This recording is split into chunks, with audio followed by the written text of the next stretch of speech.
Video ചെയ്യുന്നത്. എൻ്റെ husband എന്നെ 1.25 മണിക്കൂറോളം വീട്ടിലിട്ടിട്ട് അടിച്ചിട്ട് കണ്ണ് വീർത്തിട്ടുണ്ട്. എൻ്റെ ഇടയ്ക്ക് പൊട്ടിയിട്ടുണ്ട്. എന്നെ ബ്ലേഡ് എടുത്തിട്ട് ഇത് വരഞ്ഞിട്ടുണ്ട്, കയ്യിൽ വലിച്ചു. അസ്സലാമു അലൈക്കും. മലപ്പുറം അരീക്കോട് നിന്നും വളരെ സങ്കടപ്പെടുത്തുന്ന ഒരു വാർത്ത ഇപ്പോൾ പുറത്തു വരികയാണ്. ഒരു യുവതിയെ കല്യാണം കഴിച്ചിട്ട് ഏതാനും മാസങ്ങൾ മാത്രമേ ആയിട്ടുള്ളൂ. ഏകദേശം ജൂൺ മാസം 21, 2026 ഈ യുവതിയുമായിട്ട് ഈ സഹോദരൻ കല്യാണം കഴിക്കുന്നത്. അതും രണ്ടാം വിവാഹമാണ്. രണ്ടാം വിവാഹത്തിന് ശേഷം മാസങ്ങൾ കൊണ്ട് തന്നെ യുവതിക്ക് ചെറിയ ബ്ലീഡിംഗ് ഉണ്ടാവുന്നു.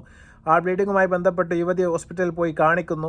അങ്ങനെ കാണിച്ച ശേഷം മുഴയുള്ളത് കൊണ്ടാണ് ബ്ലീഡിംഗ് ഉണ്ടാവുന്നത് എന്ന് പറയുന്നു. ഒരു സർജറി നിർബന്ധമാണ് എന്ന് ഡോക്ടർമാർ നിർദ്ദേശിക്കുന്നു. ഏതായാലും ആ സർജറിക്ക് ഏകദേശം ഒരു 1.5 ലക്ഷം രൂപ ചിലവ് വരുമെന്ന് ഡോക്ടർമാർ സഹോദരിയെ അറിയിക്കുന്നു. അതിൻ്റെ റിപ്പോർട്ടുകളെല്ലാം കൊടുക്കുന്നു. ആ റിപ്പോർട്ട് കിട്ടി വീട്ടിലെത്തുന്നതിന് മുന്നേ തന്നെ ഭർത്താവ് ഈ ഭാര്യയെ മർദ്ദിക്കുന്നു എന്നുള്ളതാണ്. അതിന് ഒത്താശ ചെയ്യുന്നത് വാപ്പയാണ് എന്ന് കൂടി നമ്മൾ കേൾക്കുമ്പോൾ തീർച്ചയായിട്ടും ഞെട്ടിക്കുന്ന ഒരു സംഭവം തന്നെയാണ്. ചുണ്ടും കൈയും കാലും എല്ലാം തന്നെ ആ യുവതിക്ക് അടികൊള്ളുകയാണ്. വളരെ സങ്കടപ്പെടുത്തും. നിങ്ങൾക്കറിയാം, അസുഖം എന്ന് പറയുന്നത് പടച്ച തമ്പുരാൻ തരുന്നതാണ്. പല ആൾക്കാർക്കും അസുഖം ഉണ്ടാവും. ചിലപ്പോൾ നാളെ നിങ്ങൾക്കും വരാം. ഈ ഒരു കാര്യം മറച്ചു വെച്ചു, കല്യാണത്തിന് മുന്നേ ഉണ്ടായിരുന്നു എന്നെല്ലാം പറഞ്ഞിട്ടാണ് ഈ ഭർത്താവ് യുവതിയെ ക്രൂരമായിട്ട് മർദ്ദിക്കുന്നത്. അതിന് ഒത്താശ ചെയ്ത് കൊടുക്കുന്നത് ഉപ്പയാണ് പോലും. നിങ്ങൾ ആലോചിച്ച് നോക്കണം. ആ സഹോദരി വീട്ടിലേക്ക് വരുന്ന സമയത്ത് 11 പവൻ സ്വർണ്ണാഭരണവുമായിട്ടാണ് അങ്ങോട്ട് കല്യാണം കഴിച്ച് വന്നത്. അതിൽ നിന്ന് 1 പവൻ വിറ്റിട്ട് ആ സഹോദരിയുടെ കാര്യങ്ങൾ തീർക്കാവുന്നത് മാത്രമേ ഉള്ളൂ. അത് ചോദിച്ചതിനാണ് ഇതിന് മാത്രം അടി. ഇനി നിങ്ങൾക്ക് പറ്റുന്നില്ല എങ്കിൽ തീർച്ചയായിട്ടും നിങ്ങൾ എന്നെ മൊയ് ചൊല്ലിക്കോളൂ, വിവാഹബന്ധം വേർപെടുത്തിക്കോളൂ എന്നിവരെ ആ സഹോദരി പറയുകയാണ്. കാരണം അത്രമാത്രം വലിയ വേദനയാണ് ആ സഹോദരി ആ ബ്ലീഡിങ് കൊണ്ടും അതുപോലെ തന്നെ ഈ പ്രശ്നങ്ങൾ കൊണ്ടെല്ലാം അനുഭവിക്കുന്നത്. ആ ഒരു പ്രശ്നത്തിൽ നിന്നും ആ സഹോദരിയെ വിമുക്തമാക്കുന്നതിന് പകരം ഉപ്പയടക്കം, അല്ലെങ്കിൽ ഉമ്മ എന്ന് പറയുന്നതും ഒരു സ്ത്രീയാണ്, അതിന് സാഹചര്യം ഒരുക്കി കൊടുക്കുക എന്നൊക്കെ പറയുമ്പോൾ വളരെ സങ്കടം തോന്നിയ ഒരു കാര്യം തന്നെയാണ്. ഏതായാലും അരീക്കോട് പോലീസിന് മെഡിക്കൽ റിപ്പോർട്ടിൻ്റെ അടിസ്ഥാനത്തിൽ എല്ലാ പേപ്പറും വെച്ചുകൊണ്ട് തന്നെ യുവതി ഒരു പരാതി ഇപ്പോൾ കൊടുത്തിട്ടുണ്ട്. നിങ്ങൾ വിചാരിക്കേണ്ട 5-10 മിനിറ്റ് അല്ല, ഏകദേശം 2 മണിക്കൂറുകളോളം അടച്ചിട്ട റൂമിൻ്റെ ഉള്ളിലായിരുന്നു ഈ മർദ്ദനമുറ എന്ന് പറയുന്നത്. ഏതായാലും ഒരു പരിഷ്കൃത സമൂഹത്തിന് ചേർന്നതല്ല. ഏതായാലും അരീക്കോട് പോലീസ് ഭർത്താവിനെ 1ാമത്തെ പ്രതിയാക്കിയും അതുപോലെ തന്നെ ഉപ്പയെ ഇപ്പോൾ 2ാമത്തെ പ്രതിയാക്കിയിട്ടും ഏതായാലും കേസെടുത്തിട്ടുണ്ട്.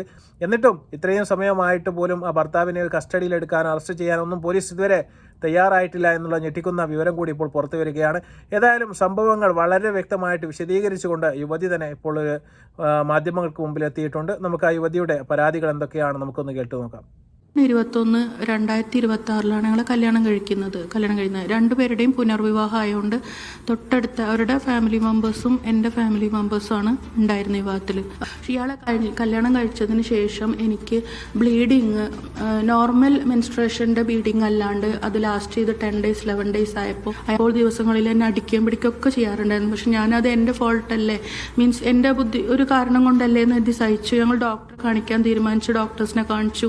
ഉള്ളിലെ മുഴകളുടെ ബ്ലീഡിങ് പുറത്തേക്ക് വരുന്നത് അതിന് മുൻപ് നമുക്ക് മനസ്സിലാക്കാൻ കഴിയില്ല. അപ്പോൾ അത് വ്യക്തമായിട്ട് ഈ ഡോക്ടർ പറയുകയും എൻ്റെ യൂട്രസിൻ്റെ ഉള്ള അവസ്ഥകളും പുറത്തതൊക്കെ വരച്ച് കാണിക്കുകയും ചെയ്തപ്പോൾ ഇത് സർജറിക്ക് വേണ്ടി ഒരു അത്യാവശ്യം 1.5 ലക്ഷം രൂപ ചിലവാകുന്നു, അത്യാവശ്യം കാശ് ചിലവ് വരുന്നും ഒക്കെ മനസ്സിലായിട്ട് ദേഷ്യത്തോടു കൂടിയാണ് ഡോക്ടർ റൂമിൽ നിന്ന് അയാൾ പുറത്തിറങ്ങണത്. യൂട്രസ് തന്നെ ഞാൻ റൂം മൂവ് ചെയ്തോട്ടെ താഴെ കൂടെ എന്ന് ചോദിച്ചു. എനിക്ക് അത്രമേൽ പേടിയായിട്ട്. അപ്പോൾ അവിടെ വെച്ച് വയലൻ്റായിട്ട് ആ റൂമിൽ ഒച്ചയും വെള്ളമൊക്കെ ആയിട്ട് ഇറങ്ങിപ്പോയതൊക്കെ അവിടുത്തെ ഹോസ്പിറ്റലിലെ CC ക്യാമറയിൽ റെക്കോർഡാണ്. എന്നിട്ട് പോകുന്ന വഴിയിൽ നിന്നെ ചികിത്സിക്കാൻ ഞാനും തരില്ല, കാശ് എൻ്റെ ഉപ്പയും തരില്ല എന്ന് പറഞ്ഞ് വഴക്ക് പറഞ്ഞ് നടക്കുന്നതിനിടെ ഞാൻ പറഞ്ഞു, ഓക്കെ നിങ്ങൾക്ക് പിന്നെ വേണ്ടെങ്കിൽ ഒഴിവാക്കിക്കോ, എനിക്കിത് ആദ്യം അറിയില്ലായിരുന്നു. ഒരു കാര്യം ചെയ്യും, എൻ്റെ സ്വർണ്ണങ്ങളും പൈസകളും എടുത്തിട്ടില്ലേ, 10 ലക്ഷം 6 മാസം കാലാവധി ഞാൻ പറഞ്ഞ വാക്ക് ഞാൻ പാലിക്കാം. ആ സ്വർണ്ണങ്ങൾ നിങ്ങൾ ഊരി കൊണ്ടെടുത്ത് എനിക്ക് തായോ, ഞാൻ എൻ്റെ ട്രീറ്റ്മെൻറ്റ് ഞാൻ നടത്തിക്കോളാം എന്ന് പറഞ്ഞപ്പോൾ അത് ചൊല്ലിയിട്ടാണ് പ്രശ്നമായത്. കാശ് തരൂല എന്ന് പറഞ്ഞിട്ടൊക്കെ എന്നെ അവർ വലിച്ചഴിച്ചിട്ട് റൂമിൽ കൊണ്ടുപോയി, അവരുടെ നിസ്കരിക്കുന്ന ഒരു റൂമുണ്ട്, ഉമ്മ നിസ്കരിക്കുന്ന റൂമിൽ കൊണ്ടുപോയി വലിച്ചഴിച്ച് എന്നെ 1.25 മണിക്കൂറോളം അവർ ചവിട്ടുകയും അടിക്കുകയും യൂട്രസ് പുറത്തു പോട്ടെ എന്ന് പറഞ്ഞ് ചവിട്ടിയിട്ട്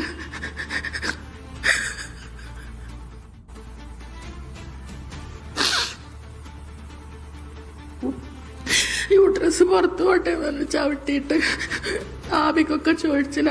ഞാൻ പിടിച്ച് നിലത്ത് വലിച്ചിട്ട് അടിച്ചിട്ട് ഞാൻ എണീക്കാൻ നോക്കുമ്പോഴൊക്കെ ഒക്കെ വലിച്ചിടാം.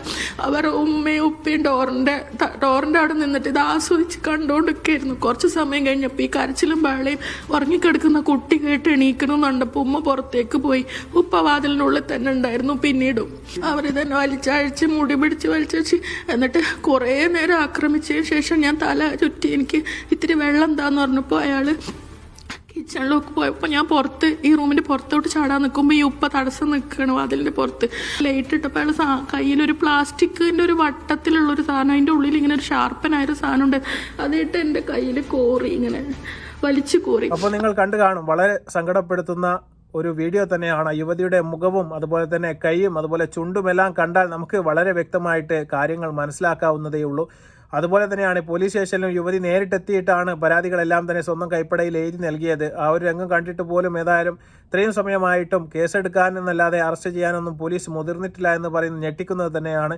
ഇത്തരം കാര്യങ്ങൾ ഒരു സമൂഹത്തിനും ചേർന്നതല്ല. പ്രത്യേകിച്ച് ഞാൻ പറഞ്ഞതുപോലെ സ്ത്രീകളുമായി ബന്ധപ്പെട്ട പ്രശ്നങ്ങളിൽ തീർച്ചയായിട്ടും പെട്ടെന്ന് തന്നെ നടപടിയെടുത്ത് മുന്നോട്ട് പോകുന്നതാണ് നമ്മുടെ സർക്കാരിൻ്റെയും പോലീസിൻ്റെയും ഒരു പാരമ്പര്യം. തീർച്ചയായിട്ടും അത് കാത്തു സൂക്ഷിക്കുമെന്ന് നമുക്ക് പ്രതീക്ഷിക്കാം. ഏതായാലും അരീക്കോട് പോലീസ് ഇപ്പോൾ ഞാൻ പറഞ്ഞതുപോലെ തന്നെ ഭർത്താവിനെ 1-ാം പ്രതിയും അതുപോലെ തന്നെ വാപ്പയെ 2-ാമത്തെ പ്രതിയുമായിട്ടാണ് കേസെടുത്തത്. ഉമ്മയെ പ്രതി ചേർത്തിട്ടില്ല എന്നാണ് നമുക്ക് മനസ്സിലാക്കാൻ വേണ്ടി സാധിക്കുന്നത്. ഏതായാലും മൃഗീയമായ ഒരു ആക്രമണവും അതുപോലെ തന്നെ സ്വഭാവവുമാണ് ഈ ഭർത്താവിൻ്റെ ഭാഗത്തു നിന്നുണ്ടായത്. ഞാൻ പറഞ്ഞതുപോലെ ജൂൺ മാസം 2021 ജൂൺ മാസം 21 തീയതിയാണ് കല്യാണം കഴിഞ്ഞത്. ജൂലൈ ഓഗസ്റ്റ് ആയിട്ടേ ഉള്ളൂ. നിങ്ങൾ ആലോചിക്കണം, മാസങ്ങൾ മാത്രം നീണ്ട ദാമ്പത്യം മാത്രമാണ്. രണ്ടുപേരും 2-ാമത്തെ വിവാഹവുമാണ്. ഒരാളല്ല, രണ്ടുപേരും 2-ാമത്തെ വിവാഹമാണ്. ഇതെല്ലാം അറിഞ്ഞുകൊണ്ട് തന്നെയാണ് കല്യാണം കഴിച്ചത്. പക്ഷേ അസുഖം എന്ന് പറയുന്നത് ഇത്തരത്തിൽപ്പെട്ട ബ്ലീഡിങ്ങും കാര്യങ്ങളും എല്ലാം നിങ്ങൾക്കറിയാവുന്നതാണ്. സ്വാഭാവികമായ ഒരു അസുഖമാണ് ഇതൊക്കെ. തീർച്ചയായിട്ടും പെട്ടെന്ന് തന്നെ ചികിത്സ കൊടുത്താൽ മാറുന്നൊരു സൂക്കേടാണ്, അല്ലാത്തൊരു മാറാവ്യാധിയൊന്നുമല്ല. അതൊരു 1 ലക്ഷം രൂപ ചിലവാകുമെന്നുള്ള ഒരു ഭയം, അത് വേണ്ട എന്ന് ഭർത്താവ് പറയുമ്പോൾ എത്രമാത്രം മനുഷ്യൻ്റെ മനസ്സ് കഠിനമാണ് എന്ന് നമുക്ക് ഏതായാലും ഇതിൽ നിന്നൊക്കെ നമുക്ക് വായിച്ചെടുക്കാൻ വേണ്ടി സാധിക്കും. ഏതായാലും ഇവരെയൊക്കെ 100% നിയമത്തിൻ്റെ മുന്നിൽ കൊണ്ടുവരികയും അതുപോലെ തന്നെ അർഹിക്കുന്ന ശിക്ഷ എന്താണോ അത് വാങ്ങിച്ചു കൊടുക്കാനും നമ്മുടെ സർക്കാരിന് സാധിക്കണം.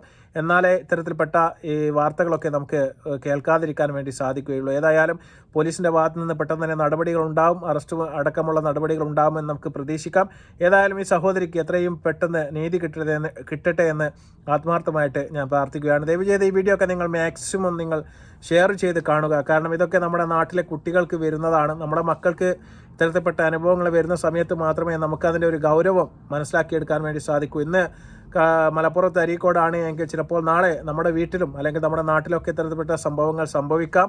അത് സംഭവിക്കാതിരിക്കണമെന്നുണ്ടെങ്കിൽ ഇതൊക്കെ നിങ്ങൾ മാക്സിമം ഷെയർ ചെയ്യുക. അധികാരികൾ കാണട്ടെ, നടപടി എടുക്കട്ടെ. ഏതായാലും ഞാൻ പറഞ്ഞതുപോലെ തന്നെ ആ സഹോദരിക്ക് എത്രയും പെട്ടെന്ന് നീതി കിട്ടട്ടെ എന്ന് ആശംസിക്കുന്നു. മറ്റൊരു വീഡിയോയുമായി വരുന്നതുവരെ അസ്സലാമു അലൈക്കും വറഹ്മത്തുള്ളാഹി തആല വബറകാതുഹു. വീഡിയോ ചെയ്യുന്നത് എൻ്റെ ഹസ്ബൻഡ് എന്നെ 1.25 മണിക്കൂറോളം വീട്ടിലിട്ടിട്ട് അടിച്ചിട്ട് കണ്ണ് വീർത്തിട്ടുണ്ട്, എൻ്റെ ഇടയ്ക്ക് പൊട്ടിയിട്ടുണ്ട്.